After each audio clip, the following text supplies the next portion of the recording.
All right, so let's look at the physiology of circulation now, and let's talk about blood flow and perfusion. So blood flow is basically the volume of blood that is moving through a vessel or a tissue per unit of time, whereas perfusion is looking at the rate at which blood flows through a specific mass or a specific volume of tissue per unit of time. So in perfusion, we're looking at a specific measurement, a specific mass of tissue to see how quickly that blood is flowing through that mass of tissue at any point in time. And we know that blood flow itself can be governed and controlled by controlling two things, and those are blood pressure and resistance of that blood. So let's look at blood pressure first and talk about it a little bit. Blood pressure is essentially the pressure that's exerted on the inside of a blood vessel wall as blood is passing through it. And so that we know that blood pressure starts out the highest inside of the ventricles of the heart, because that's what's creating that pressure, is the contraction of those ventricles to push the blood out. And as that blood moves away from the ventricles farther and farther, that blood pressure will continue to decrease. So it's going to be the highest in those large arteries that are coming off of the heart. And as we move further into the arterioles and then the veins and the venules, you will see that blood pressure continually decrease as we get farther away from that main source of pressure, which is the ventricles. Now, we know that blood pressure is determined by three main variables. There are three things that can kind of contribute to a blood pressure and change that blood pressure. Your cardiac output can contribute to blood pressure, blood volume, so how much blood is being moved through the body, and resistance of that blood as it moves through those blood vessels. And when we measure blood pressure, we typically look at it as a ratio of systolic pressure over diastolic pressure. And we use millimeters of mercury to measure this. So basically what you do when you take a blood pressure is you use a blood pressure cuff, you place the cuff around the brachial region of the arm, you inflate that cuff to increase the pressure on the cuff, essentially cutting off blood flow to the brachial artery. And once you cut that blood flow off, you're going to use a stethoscope to listen to that brachial artery, basically at the crease of the elbow, as you slowly deflate the cuff. And as you deflate that cuff, the pressure in the cuff is going to decrease, right? And so as that pressure decreases, eventually the pressure that is inside of that brachial artery will exceed the pressure inside of that cuff. So it will kind of overtake the pressure inside of that cuff, and you will start to hear sounds. You'll start to hear those pulse sounds in that brachial artery. When you hear that, you're going to be looking at that blood pressure cuff, looking at the meter on it to see where is the pressure, right? Where is that number hitting? And that will give you your top number. So a normal systolic pressure, a normal top number in a blood pressure is typically around 120. Normally between 100 and 120 is kind of where you want to be. If you start getting up into the 130, 140, that starts getting into hypertension range.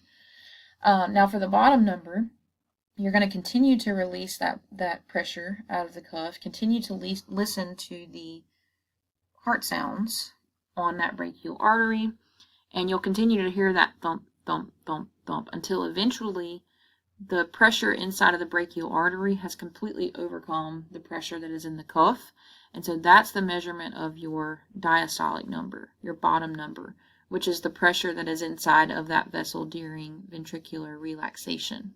So the top number, your systolic pressure, is measuring the pressure inside of the artery during ventricular contraction. That's when the pressure should be the highest. The bottom number is measuring the pressure inside of the artery during ventricular relaxation, when that pressure should be the lowest. So again, hypertension, this is where you have a high blood pressure that is over 140/90 typically.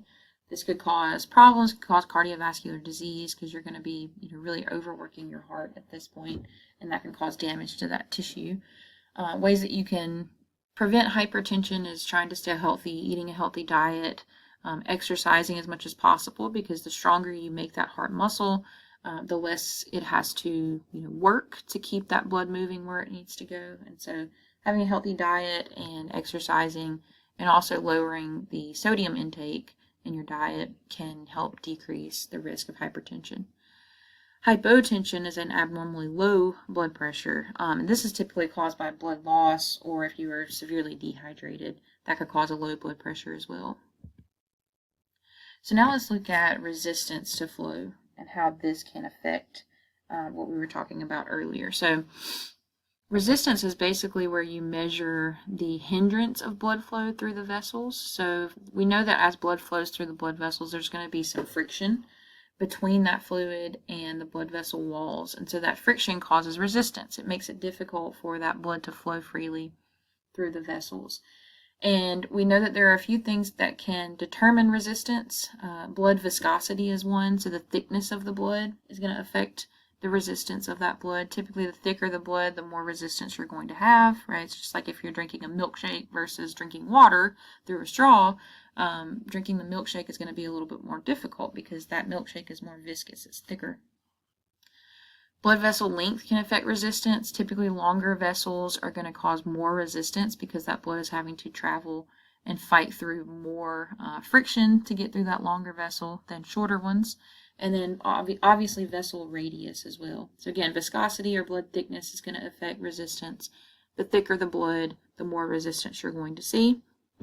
Typically, red blood cells or erythrocytes and albumin are going to be the biggest contributors to viscosity. So the more of those that you have present in the blood, typically the thicker that blood is going to be, and the more difficult it will be for that blood to move through those vessels. Again, vessel length, typically if vessels have a longer length, you're going to see more resistance of blood flow through those vessels versus shorter ones. And then vessel radius, this is kind of the most important variable in resistance. And so essentially, the bigger the radius of the blood vessel, the less resistance you're going to have. So imagine a blood vessel as like a drinking straw. The bigger the drinking straw is, the less resistance you're going to have. If you're trying to drink a milkshake through a coffee stirrer straw, you're probably going to give yourself a bad day, right?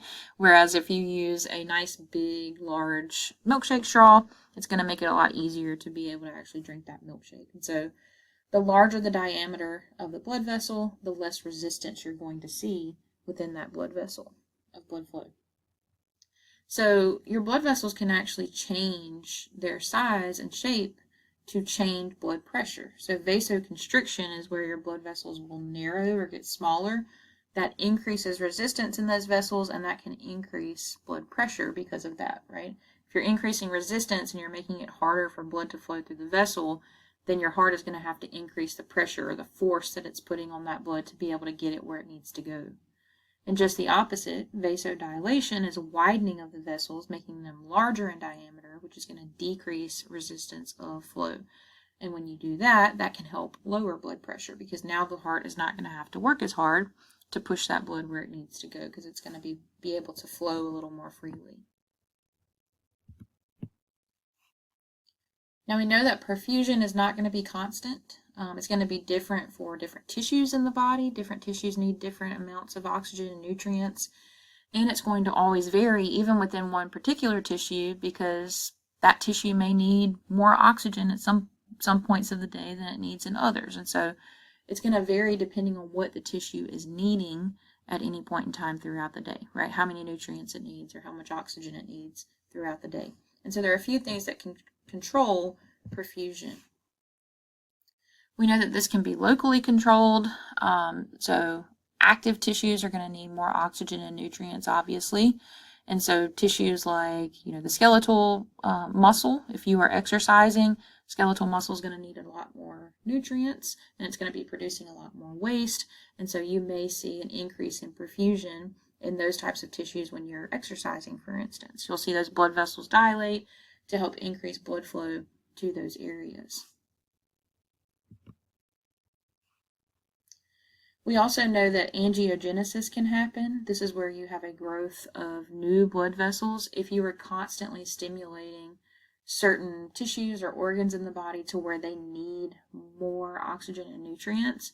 If you are doing that for a very prolonged period of time, let's say you've been running very long distances for long periods of time, and you're really stimulating that skeletal muscle to where it needs more oxygen and nutrients.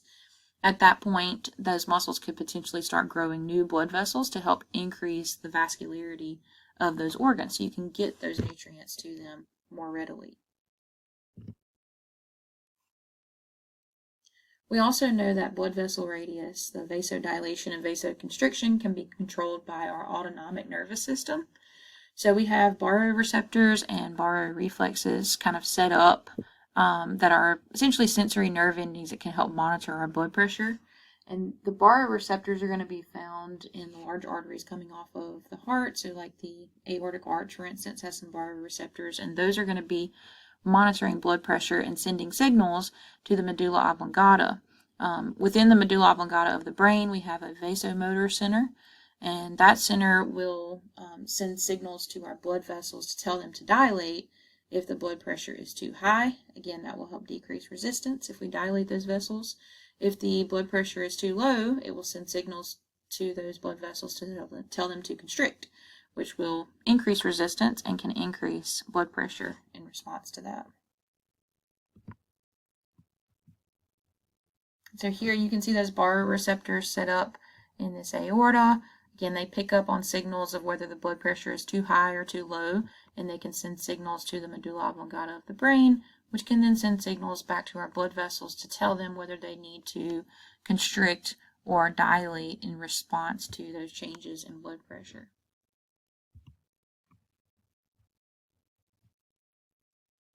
Now, blood pressure is constantly going to be adjusted all throughout the day, whether you're standing, sitting, exercising, lying down. We know that this nervous system is going to have to be controlling and regulating blood pressure at all times throughout the day. We also know that hormones can help regulate blood pressure. We talked about epinephrine and norepinephrine back in the endocrine system chapter.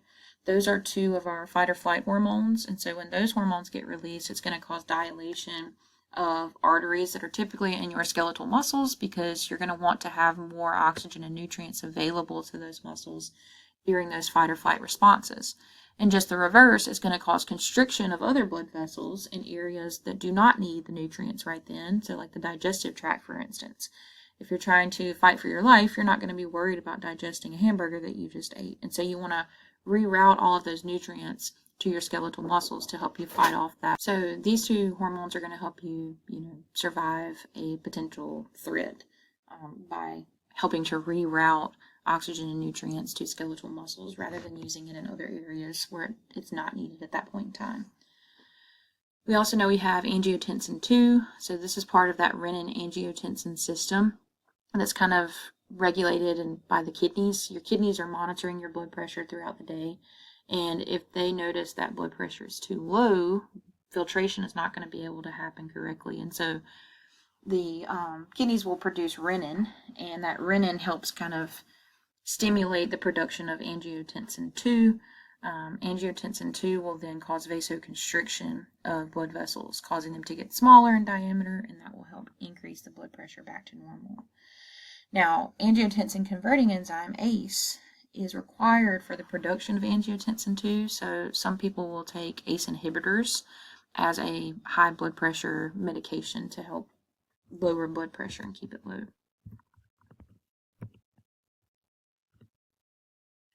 We also have hormones called natriuretic peptides. So atrial natriuretic peptide is the main one that's produced by the heart. Whenever blood pressure is too high, your heart is monitoring your blood pressure as well. If it gets too high, this hormone gets produced, and it will stimulate the kidneys to excrete more sodium.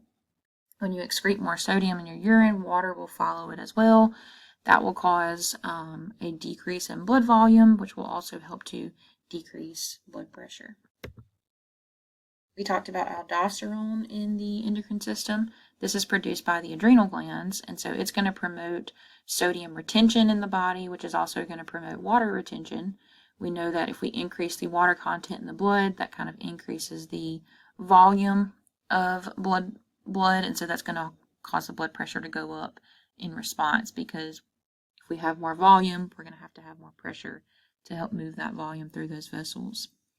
Antidiuretic hormone kind of does the same thing. This is produced by the pituitary gland, though, and it's going to promote water retention in the body as well, which is also going to increase blood volume and increase blood pressure. So you guys look through these slides. Let me know if you have any questions, and I'll be happy to get back to you.